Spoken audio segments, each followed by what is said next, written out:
বৃষ্টি, কাঁদে না, একদম এরকম ভাববে না। আমরা পিসিমণিকে ভালো করে তুলবই, কেমন?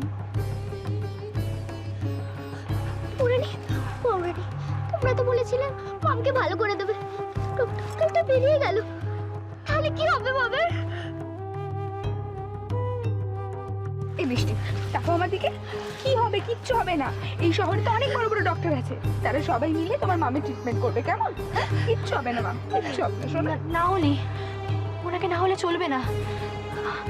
মায়ের কাছে শুনেছি একমাত্র উনি পিসিমণির অপারেশন করতে পারেন। পৌরাণী, সিকিউরিটি গার্ড তো বললেন যে উনি বেরিয়ে গেছেন, কি করবে এখন? তোমরা দাঁড়াও একটু, আমি দেখছি। দাদা দাদা দাদা একটু শুনুন না, একবার একটু শুনে যান, খুব দরকার আমাদের, একটু শুনে যান না। হ্যাঁ বলুন।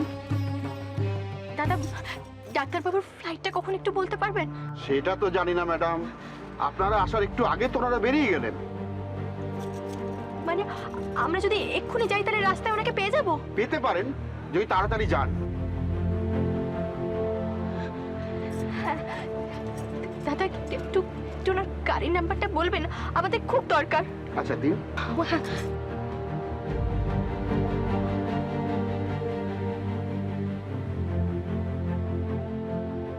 এই নিন।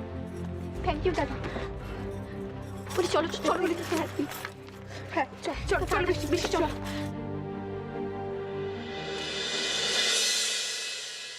তোমার গয়না হারানোর শাস্তি তুমি এইরকম ভাবে দেবে ঠাকুর, আমি তো ভাবতে পারছি না। যা কিছু ভুল হয়েছে, অপরাধ হয়েছে, সে তো আমার হয়েছে। আমার দায়িত্বহীনতার জন্য তোমার গায়ের গয়না চুরি হয়ে গিয়েছিল ঠাকুর।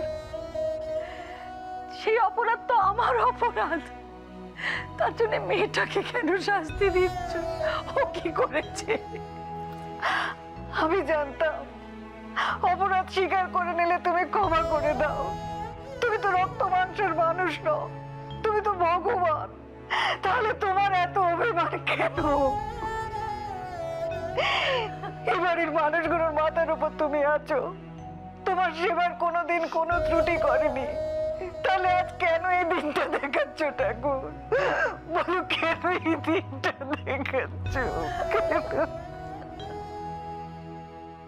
শ্রীপার্ণদী বড্ড ভালো মানুষ, সবাইকে আঁকড়ে ধরে সবাইকে আপন করে নিয়ে ভালোবাসে।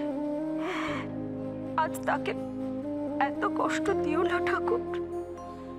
ওইটুকু একটা বাচ্চা, ও কি মাকে ছাড়া কিছু বোঝে বলো? ঠাকুর, আমি কোনোদিন নিজের জন্য তোমার কাছে কিচ্ছু চাই না।